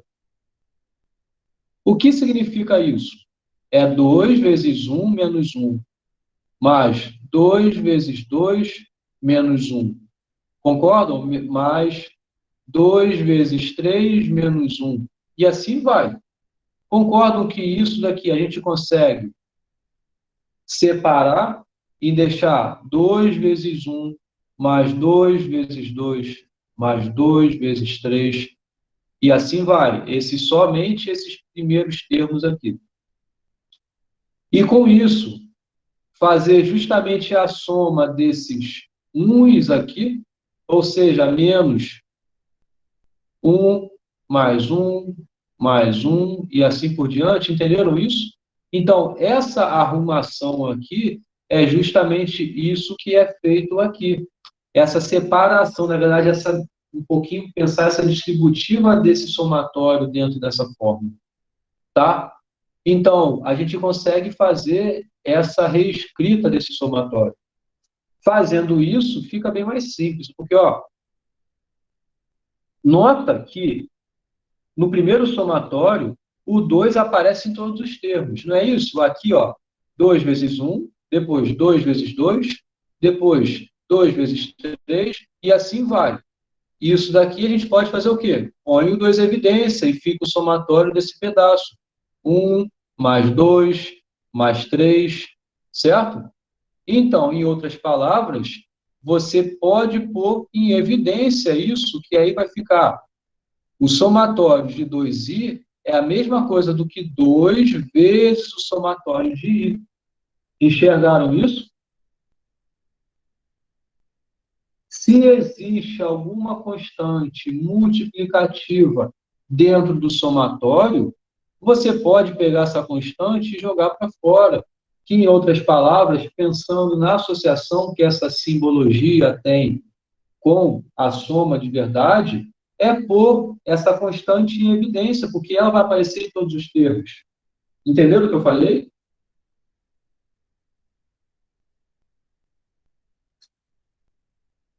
Sim? Tá? Então, vai, Isaac. Não, só ia confirmar. Uhum. Beleza? Então, dado isso, a gente continua. Por que a gente está fazendo isso? Porque a gente vai usar coisas que a gente já sabe. No segundo somatório agora, né, que no caso é esse cara aqui, no segundo somatório, há k termos iguais a 1. Então, que soma é essa? A gente tem que, então, esse segundo somatório, você tem exatamente k como resultado dessa soma. Porque você tem k termos. Em cada termo, você tem o 1 aparecendo. Esse é o segundo somatório. São k termos. São k termos porque aqui você vê no somatório aparecendo isso. Entenderam? Então, seu segundo somatório é igual a k. O primeiro somatório, por enquanto, a gente só tirou o 2 dentro do somatório, né? O 2 estava onde? Estava aqui, só tirei ele do somatório. Dando continuidade, pela proposição anterior, a gente provou quanto que é essa soma, né? Então, essa soma dos k primeiros termos é justamente k que multiplica k mais 1 dividido por 2. Então, você tem que essa expressão é igual a 2 que multiplica a soma dos k primeiros termos, que é a soma dos i's aqui, né? Menos k. Ajeitando melhor tudo, você tem justamente o k ao quadrado aparecendo. Porque aqui, ó, esse 2 corta com esse 2, né? Então, fica k que multiplica k mais 1 menos k, e aí você põe esse k aqui em evidência, e aqui ficou, então, k mais 1 sobrando, e aqui ficou só 1, né? Ficou só 1 lá. Então, k mais 1 menos 1 é k. Então, você tem k que multiplica k, então você tem o k ao quadrado. Legal? Entendeu? Como a gente aplicou aqui nessa demonstração o que a gente sabia da proposição 3, a gente pode chamar essa proposição 4 de um corolário. Entendeu? Essa proposição 4 acaba sendo um corolário da proposição anterior. Entenderam? Posso continuar? Eu só não entendi essa parte do corolário. Então, o corolário a gente chama uma proposição de um corolário se ele vem como uma consequência de um resultado anterior. Aqui a gente aplicou o resultado anterior, ó. A proposição 3 foi a proposição que a gente acabou de mostrar, que a soma dos k primeiros termos é k que multiplica k mais 1 dividido por 2. Isso foi a proposição 3. E ela foi utilizada aqui. Então, como essa demonstração da proposição 4, a gente utilizou o que a gente sabia da proposição anterior, foi utilizado ela aqui, então a gente pode chamar essa proposição 4 de um corolário.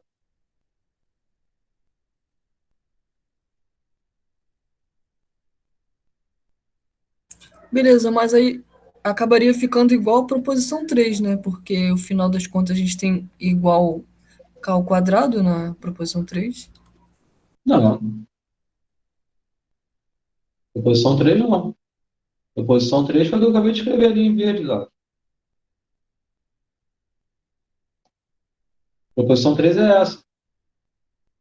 Essa é a proposição 3. Essa Ah, proposição tá. aqui vai ser aplicada na proposição 4, que é a seguinte. Então, a dica que eu coloco aqui, inclusive, né, é utilizar essa proposição 3. A gente consegue demonstrar essa proposição 4 dessa forma aqui, porque a gente já provou a proposição 3. Aqui não. Essa série de distributivos, troca para lá, troca para cá, esse somatório de 1 vira cá, esse 2 pode jogar para o lado de fora e tudo mais, tererê, tororó. Isso não. Mas aqui foi onde a gente utilizou a proposição 3, que é dizer que essa soma dos K primeiros termos é igual a essa fórmula aqui, ó. Entendi agora. Entendeu? Então, por isso que essa proposição 4 é um corolário, né? Acaba sendo um corolário da anterior. Tá bom? Vou dar continuidade. Uma outra proposição é o seguinte: seja A um conjunto arbitrário com N elementos. Então, a cardinalidade do conjunto das partes de A é 2 elevado a N. Para demonstrar isso, a gente pode utilizar um argumento combinatório que a gente utilizou lá na aula. Opa, tá aula 11, né? Não é aula 11. Não, tá certo. Não. Esquece essa aula 11. Essa aula 11 é essa aqui, né? Aula 9. Tá? Então, a aula 9 foi onde eu falei com vocês sobre o conjunto das partes, sobre número de subconjuntos de um conjunto, então, cardinalidade dos conjuntos, né? Isso eu falei na aula 9. Eu apresentei um argumento combinatório lá, então vocês retornam lá e vejam como é essa demonstração, tá? Então, é só para deixar aqui como um exemplo de algo que vocês já sabiam fazer. Vocês já sabiam demonstrar coisas matemáticas nas aulas anteriores. Aqui eu só estou formalizando um pouquinho esse passo a passo com vocês, tá? Uma próxima proposição é essa. Depois dessa, eu vou para outra técnica que é por contrapositiva, que não vai ter muita diferença dessa técnica direta, tá? Tá claro até aqui? Nenhuma pergunta? Posso continuar? Pode.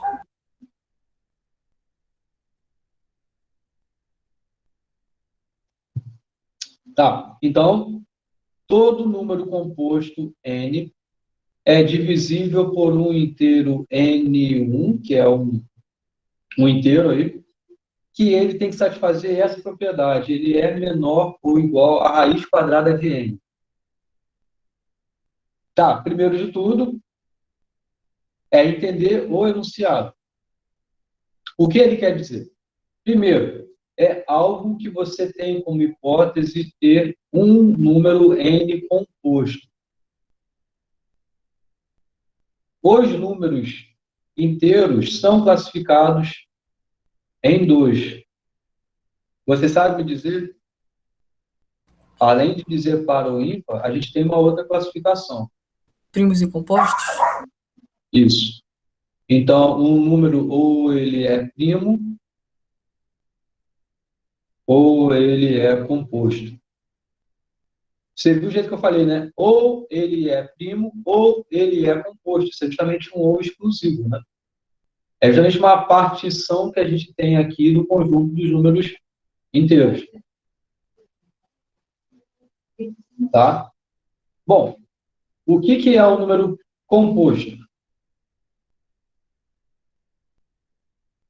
Que é isso que a gente quer argumentar aqui, né? É algo sobre os números compostos. E, gente, eu acho que eu vou terminar a aula nesse assunto aqui, e contrapositivo eu falo na aula que vem. Porque já são quase terminando. Eu consigo, acho que só definir para vocês o que é contrapositivo. E aí os exemplos que tem, que são poucos até, eu deixo para a aula que vem. Tá? Não vou ficar apressando, não. Mas então, voltando aqui, os números compostos. Eita.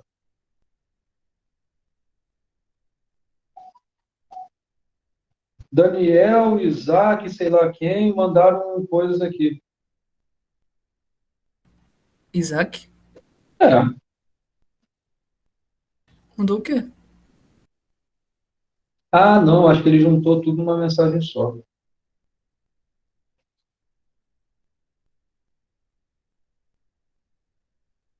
Tá, depois eu vejo. Mas onde isso, professor? Oi? Onde isso?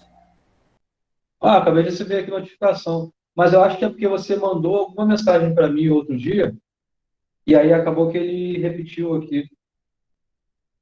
A minha mensagem, o Daniel, foi que eu no Classroom. Eu postei uma parada lá, um comentário. Ah, tá legal. Beleza, tá por isso. Aí ele acaba acumulando, entendeu? Ele acaba acumulando as mensagens anteriores. É por isso que apareceu o Daniel, o Isaac, sei lá mais quem mandou mensagem. Bom, já já eu leio já quando acabar a aula, tá? Daniel. Tá, sobre então essa classificação dos números, né? Ou é primo ou é composto. O que significa um número ser composto? É ele não ser primo. O que significa ele ser primo? É não ser composto, tá? É justamente essa exclusividade. Agora, o que é um número primo? De fato, qual é a definição do número primo? É um número maior que um que só tem dois divisores. Um e ele mesmo. Não é não, Isaac. Oi? Não é não. 4 divisores. É um número maior que um, que ele tem exatamente 4 divisores. É o Ah, 1, é o menos 1, é ele e é o negativo dele. Tá? beleza. Isso é um número primo.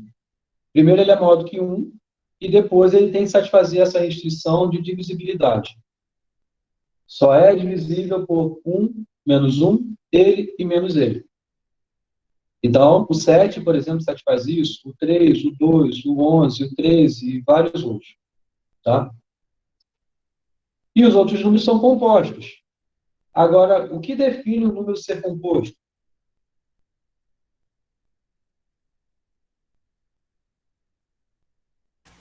Não ser primo.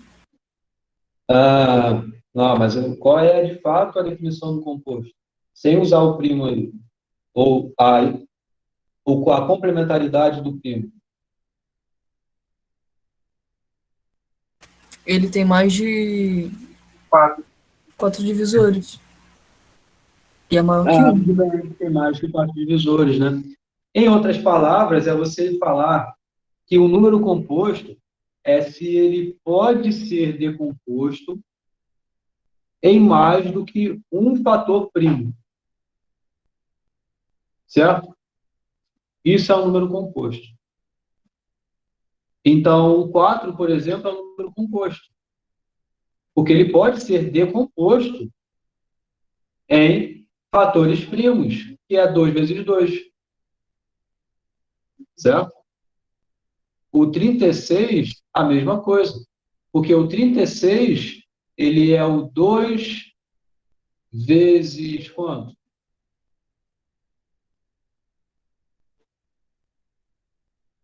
Como é a fatoração, como é a decomposição do 36? É 6 vezes 6, né? Então, é 2 vezes 2 vezes 3 vezes 3. Isso é a decomposição desse número que é composto, né? Porque olha o nome composto, né? É um número que é composto por fatores primos. Isso que é um número composto. Em outras palavras, é um número que pode ser decomposto em fatores primos. Tá certo? Vocês conhecem, eu já ouviram falar no Teorema Fundamental da Álgebra? Número com imposto. Eu nunca ouvi, não. O Teorema Fundamental da Álgebra diz que qualquer número que você pegue, ele pode ser fatorável em números primos. Isso é o Teorema Fundamental da Álgebra. É o que a gente sabe desde o maternal lá da escola, fatorar um número. Né? Vocês aprenderam isso lá atrás, não foi? Então, a fatoração de um número, o que que é? É aquilo que você sabe de a regrinha de bota o tracinho e aí põe aqui, e aí continua fazendo aqui a sequência dele, né? Então, aqui seria o quê? Quanto é 36 dividido por 2, gente? É 18? Sim. Aqui por 2, 9, aí é por 3, aí é 3, aí é por 3, aí é 1. Então, aqui a gente tem como consequência que esse número é 2 ao quadrado vezes 3 ao quadrado, certo? Isso é o que a gente sabe como fatoração. Mas, na verdade, isso é uma consequência de um resultado super forte na matemática, que é esse teorema fundamental da álgebra. Quer dizer que qualquer número pode ser decomposto em fatores primos. Qualquer número é fatorável em fatores primos, é claro, dentro dos números inteiros. Tá? Bom, o que eu quero chegar aqui? É um número composto, né? O número composto, então, ele possui esses fatores primos aqui, tá? Em outras palavras, o número composto, ele pode ser escrito assim, ó.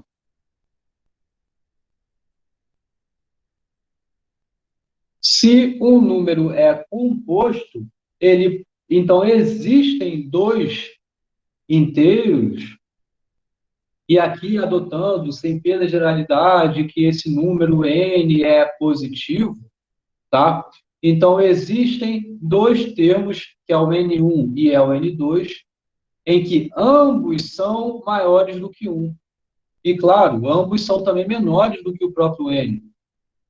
De modo que você pega um, multiplica por outro e dá o seu N.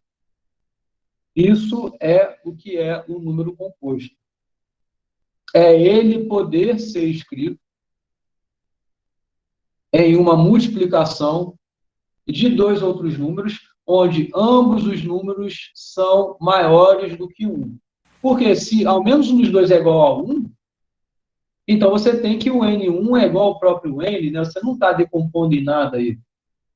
Beleza? Não está decompondo. Você não está fatiando esse número, se algum dos dois aqui é igual a 1. Ok? Considerando que N1 e N2 são inteiros, né? Isso. E é como eu estava falando antes. Ambos são positivos, ambos são os inteiros. O nosso universo aqui está dentro dos números compostos. Número composto, número primo, só faz sentido dentro dos inteiros. E aqui eu estou adotando essa sem perda de generalidade associado aos números n, aqui associado, ser um número positivo. Tá? Então, isso é uma consequência da definição do número ser composto. Eu fiquei falando várias coisas aqui, na verdade, foi só para poder entender um pouco essa definição e reescrever, então, esse número composto, que isso é a hipótese. É com essa hipótese que a gente quer chegar a essa conclusão. Qual é essa conclusão que a gente quer? Em termos de divisibilidade do número n composto, né? Então, você saber se o número ele é composto, basicamente, você poderia fazer o seguinte: 36 é composto?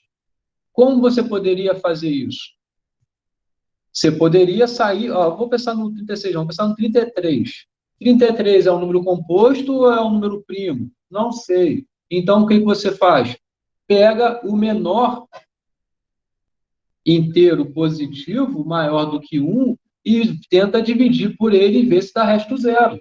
Se você encontrar alguém que deu resto zero, significa que esse número, então, ele era divisor do número 33. Por exemplo, 2. Pega 33, divide por 2, dá resto zero, onde aqui uma divisão inteira, né? Pensando sempre na divisão inteira, sem quebrado aqui, a gente está dando números inteiros. O resto aqui não dá zero, né? O resto aqui dá 1. Então, o 2 não é divisor de 33, ou em outras palavras, o 33 não é divisível por 2. E não deu. Vai para o próximo, depois do 2 vem o 3. Tenta dividir o 33 por 3. Numa divisão inteira, dá resto zero? Dá? Dá. Sim, 11, né?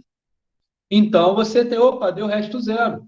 Deu resto zero, então você tem que o 3 é divisor de 33, ou em outras palavras, o 33 é divisível por 3. Então, você sabe que o 33 pode ser escrito como um 3 vezes 11. Isso é um número composto. É com essa checagem que a gente faz para saber se o número é composto ou não. Se você vai tentando, opa, dividiu por 3, não deu resto zero. Eita, 3 não divide. Vai para o 4, vai para o 5, vai para o 6, vai para o 7. Poderia ir indo a qualquer um que você quisesse, até chegar no 33. É um jeito de você checar se o número 33 é primo ou não. Só que existe esse outro jeito que, na verdade, faz você parar antes. Sabendo que essa proposição aqui é verdadeira, um jeito de você saber se o número é composto, se ele é composto, então você tem um divisor necessariamente menor ou igual do que a raiz quadrada de 33. Aqui nesse caso, né? Mas a raiz quadrada de um n. Então, por exemplo, 33. Qual é a raiz quadrada de 33? Alguém sabe me dizer? Rapidamente.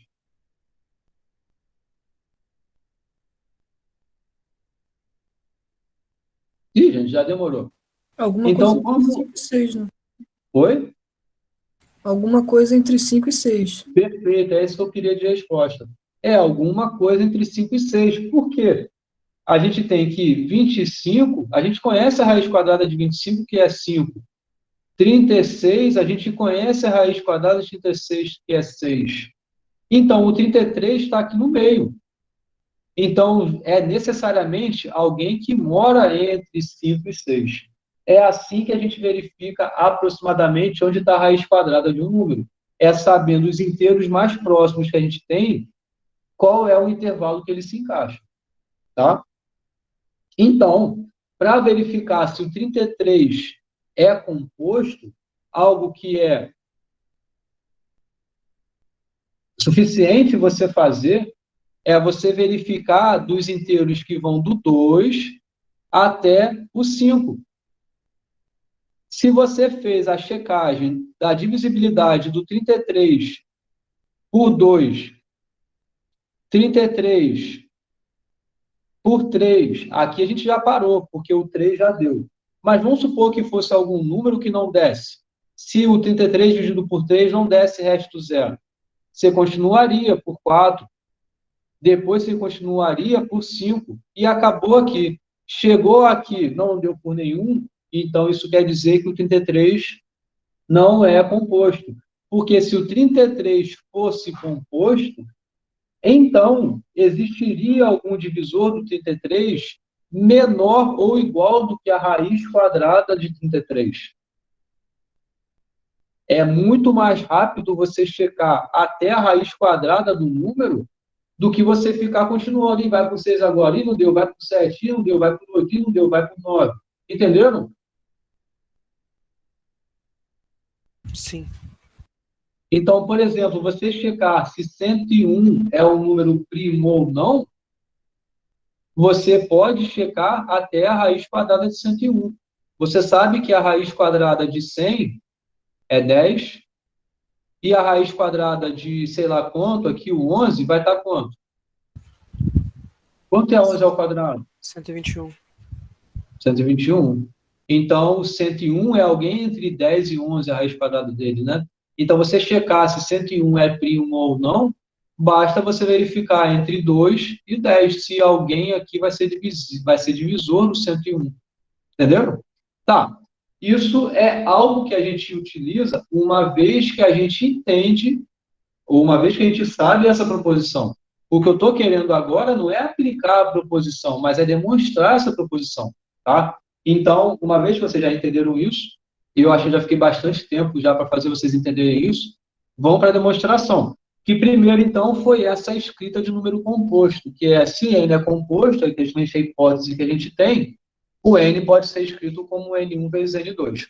E aí o n1 e o n2 foram apresentados tais como esses. Né? Alguém que mora entre 1 e estritamente maior do que 1, e estritamente maior do que n. Podemos assumir, sem perda de geralidade, que o N2 é maior ou igual do que N1. Tudo bem? Tanto faz, né? Porque aqui você tem um e tem o outro. Você diz que o número é composto, então ele pode ser escrito nessa multiplicação. Um vai ser maior ou igual do que o outro. Tá? Então, por exemplo, vamos dizer que o N2 é maior ou igual do que N1. Pensando no caso em que N1 seja maior ou igual do que N2, é análogo, tá? Então, associando a isso, pensando que o N2 é maior ou igual do que N1, N é igual a N1 vezes N2, porque a gente disse isso por hipótese. Essa multiplicação, ela é maior ou igual a N1 ao quadrado. Concordam com isso? Como o N2 é maior do que o N1, né? Então, esse pedacinho daqui é maior ou igual do que esse pedacinho aqui. Então, o N, que é N1 vezes N2, é maior ou igual do que N1 vezes N1, que é igual a N1 ao quadrado, N1 vezes N1, né? Então, a gente tem aqui que N é maior ou igual a N1 ao quadrado. Como a gente está tratando dentro desse universo aqui dos números que são positivos, os negativos seguem de forma análoga, essa desigualdade que aparece aqui, você pode pensar parecido como se fosse uma igualdade, que é você passar para o outro lado como raiz quadrada, tá? Então, é isso que a gente faz aqui. N1 é menor ou igual à raiz quadrada de N. É justamente usando de conhecimento prévio noções de teoria dos conjuntos numéricos, dessa parte de racionalização, de potencialização, da raiz quadrada ser o inverso da potência quadrada, certo? Então, a gente chega à conclusão que N2 é menor ou igual do que raiz quadrada de N. E repara que, perdão, N1, né? N1 é menor ou igual do que a raiz quadrada de N. E nota que N1 era um divisor de N. Então, ele necessariamente é menor ou igual à raiz quadrada de N. Pega P sendo um fator primo de N1. Porque, olha só, a gente está aqui falando algo a mais agora, tá? A gente está aqui falando que N1 não necessariamente é um primo. Se N1 fosse um primo, então ok. Esse N é divisível por um inteiro, N1, que é menor ou igual do que a raiz quadrada de N, que mais até de ser um inteiro que é divisível qualquer, na verdade é um primo, tá? Mas ainda assim, então se fosse primo, acabou a história. Você poderia até acabar aqui já e estaria bom de acordo com o enunciado que foi apresentado. Mas eu quero provar mais, eu quero falar mais coisas sobre isso. Então, pega P um fator primo de N1, porque um número ele é composto ou ele é primo. Supondo que N1 seja primo, acabou a história. Supondo que se N1 não é primo, N1 possui um fator primo, porque N1 é um número composto, nesse caso, e pelo teorema fundamental da álgebra, existe a sua decomposição em fatores primos. Então, pegando um fator primo de N1, esse P, a gente consegue dizer, então, que esse P ele é menor do que esse N1, e esse N1, então, pode ser escrito como esse primo P, que é um fator de N1 vezes um K, onde o K é algum inteiro. Em outras palavras, o N, que é N1 vezes N2, pode ser escrito como P vezes K, que é esse P vezes K é justamente o N1, vezes N2. Então, N possui um fator primo, repara que isso daqui é algo mais forte do que foi escrito aqui, mas é uma consequência desse resultado, é que N possui um fator primo, P, menor ou igual à raiz quadrada de N. Porque P é menor ou igual a N1 e N1 é menor ou igual do que raiz quadrada de N, porque isso foi o que a gente acabou de provar. Além disso, a gente sabe que como se N1 não é primo, então existe um fator primo dele, esse P. E se é fator primo do N1, também é fator primo do N, porque N é P vezes K vezes N2. Então, acabou a história. Entenderam? Eu vou encerrar por aqui, tá? Eu posso responder a dúvida de vocês, mas já são 8 horas em ponto, quase, né? Então, 8 horas em ponto. Vocês têm que ir para a aula de vocês. Se vocês tiverem alguma dúvida, eu posso responder aqui rapidinho. Só uma coisa que eu vou fazer na aula que vem, então, eu vou começar já pela contrapositiva. E a contrapositiva é algo que você já conhece. A gente sabe de lógica lá atrás que a implicação P implica em Q é equivalente a não Q implicar em não P. Então, ao invés da gente demonstrar direto dessa forma, a demonstração por contrapositiva vai ter por hipótese a negação da consequência Q, ou seja, a hipótese agora vai ser a negação do Q, e a consequência que você vai ter que provar é a negação do P. Isso é algo que a gente vê na aula que vem. Tá? Beleza. Sobre isso que eu fiz, alguma pergunta? Alguém não entendeu nada? Fui muito rápido? Não fui muito rápido? Acho que no finalzinho fiquei um pouco confuso, porque foi muita coisa. Tá. O que eu recomendo então é que você reveja isso, até porque vocês têm que sair. Mas senão poderia repetir aqui e falar com mais calma.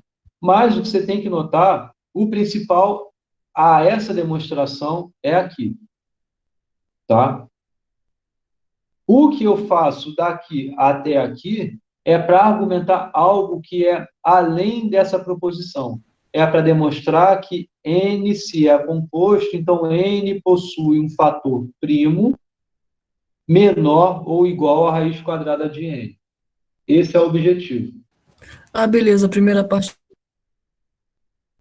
A primeira parte acaba aqui, que é justamente dada essa hipótese, conseguir mostrar que existe um divisor de N que é menor ou igual do que a raiz quadrada de N. Tá? Esse pedaço aqui é para argumentar essa proposição que eu botei aqui no finalzinho. Tá? É algo mais forte do que foi apresentado, inclusive, no enunciado da proposição. Beleza? Beleza. E aí, lê com cuidado isso, assiste de novo o que eu falei, que eu acho que vai ficar claro, se não, me pergunta por e-mail, na próxima aula eu dou continuidade. Tá? Beleza, gente?